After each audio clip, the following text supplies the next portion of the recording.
Bonjour à toutes et à tous, bienvenue dans ce nouvel épisode de On parle habitat sur Habitat TV. Nous sommes ici au cœur de la cité de l'habitat et du bien-être à Lutterbach et nous sommes plus particulièrement chez Terre et Développement.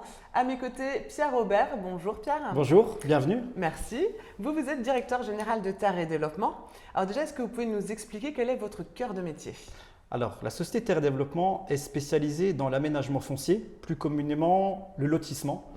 On exerce depuis plus de 20 ans et la société Terre et Développement a été rachetée par le groupe Vivialis en novembre 2017, ce qui a permis au groupe Vivialis d'intégrer une activité complémentaire.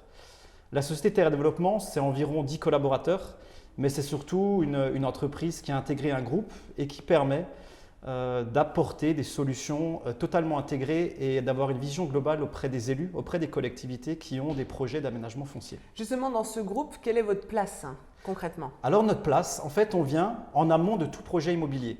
Pourquoi ? C'est qu'on apporte un peu la farine au boulanger et on apporte les terrains sur lesquels vont être édifiés des logements, soit à destination de personnes privées, des personnes individuelles qui vont construire des maisons, soit de promoteurs qui vont construire des logements collectifs. Donc vous êtes vraiment à la base. Et comment vous trouvez ces terrains, surtout qu'en ce moment, il y a beaucoup de tensions sur le foncier justement ? Alors c'est là tout le problème et c'est là tout l'enjeu de notre métier, c'est ce qu'on appelle la prospection foncière. Et aujourd'hui, on a toute une équipe de prospecteurs fonciers. Donc c'est des collaborateurs qui sont au sein de notre entreprise et qui vont parcourir tout un territoire à la recherche de terrains libres, donc sur lesquels il n'y a encore aucune construction qui sont édifiés. La plupart du temps, c'est des terrains qui sont pour des privés. Donc on va aller acquérir ces terrains.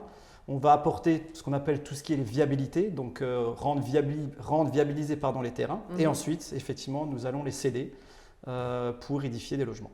Et vous allez jusqu'à où pour trouver ces terrains ? Uniquement en région Alsace, Haut-Rhin, Bas-Rhin ? Enfin, c'est quoi votre zone de chalandise ? Alors, historiquement, c'est l'Alsace. Depuis maintenant 2 ans, on s'est développé en Bourgogne-Franche-Comté. Et depuis 6 mois, on a ouvert une nouvelle agence près de Lyon pour développer notre activité sur toute la région Rhône-Alpes. Et justement, comment vous tirez votre épingle du jeu ?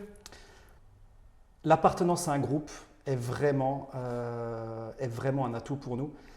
Pourquoi ? Le fait d'être globalisé ou en tout cas faire partie d'un groupe de bâtisseurs permet d'apporter aux mairies des solutions pérennes, de ne pas simplement venir en tant qu'aménageur, mais de tout de suite leur proposer des typologies d'habitat, ce qui nous permet vraiment d'être en amont des projets des mairies. Et notre force est qu'on a la volonté depuis maintenant quelques années d'être un partenaire privilégié des mairies. Donc on vient très en amont voir les élus, voir les collectivités, pour leur proposer notre manière de faire, pour leur proposer notre expertise, avant même parfois d'aller prospecter sur des terrains. Ce qui nous permet, lorsque l'on commence à travailler sur des terrains, déjà d'avoir la légitimité et d'avoir même parfois la validation d'une mairie pour travailler sur leur commune. Merci beaucoup Pierre. Merci. Je vous propose de continuer à faire connaissance avec Terre et Développement à travers notre rubrique Cliché, pas cliché. Allez, on continue de faire connaissance avec Terre et Développement à travers notre rubrique Cliché, pas cliché. Premier cliché, Pierre, les lotisseurs sont des professionnels de l'étalement urbain. Alors c'est effectivement une étiquette qu'on nous a collée pendant de longues années. Il faut juste rappeler que l'étalement urbain, il est dicté par des lois et notamment des plans locaux d'urbanisme qui sont attachés à chaque commune. Mais Terre et Développement, depuis maintenant 2 ans, a changé complètement sa vision et a décidé effectivement de lutter contre l'étalement urbain. Et une de nos lignes de conduite qui s'appelle Circulaire est effectivement comment reconvertir des aires abandonnées en aires de vie. Et là, on parlera de reconversion de friches industrielles. Nous en avons signé quelques-unes depuis maintenant quelques années en Alsace et avons même lancé les travaux d'une très proche d'ici sur la commune de Kingersheim.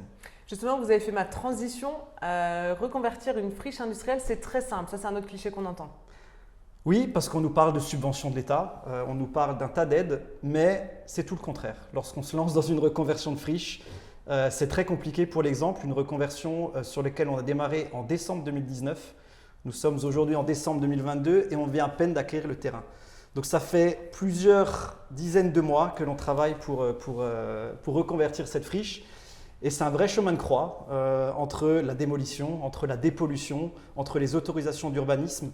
Donc c'est des projets qui sont de longue haleine et dont il faut avoir des experts, donc très bien s'entourer d'experts, des naturalistes, des écologues, des experts en VRD qui nous permettent tous ensemble effectivement de sortir ces projets mais qui sont plutôt très compliqués. Mais plutôt sympa puisqu'en fait, vous travaillez vraiment tous ensemble, quoi. Il y a beaucoup de métiers qui entrent en relation ensemble. Exactement. C'est un métier où on a énormément de parties prenantes externes.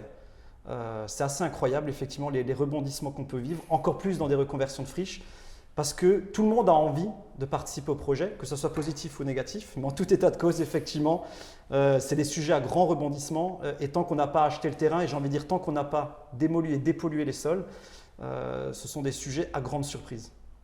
Et enfin, en parlant d'équipe, justement, votre métier est très fermé parce que c'est très technique, donc vous ne recrutez pas. C'est complètement faux. On recrute énormément. On recrute énormément. Alors déjà, pourquoi? Parce qu'on est en fort développement depuis maintenant, depuis 5 ans. Ça fait 5 ans effectivement qu'on est en continuel développement. Et en fin de compte, je dis toujours, pour faire ce métier, il ne faut pas forcément être technique. Par contre, ce qu'il faut, c'est avoir de réelles qualités humaines. Pourquoi? Parce que lorsqu'un propriétaire foncier, par exemple, s'engage avec vous, c'est une relation de confiance. Et pour avoir une relation de confiance, il faut absolument écouter, entendre ce qu'on nous demande. Et si vous avez des qualités humaines, une aisance sociale, vous pouvez réussir dans ce métier. Et beaucoup de mes collaborateurs ne viennent pas du tout du monde de l'immobilier, donc ce ne sont pas du tout techniques. Et on fait des reconversions et ça se passe plutôt très bien parce qu'ils font partie des meilleurs collaborateurs du groupe. C'est la fin de cette émission ici au cœur de Terre et Développement. Moi, je vous dis à très vite pour un prochain épisode. Salut!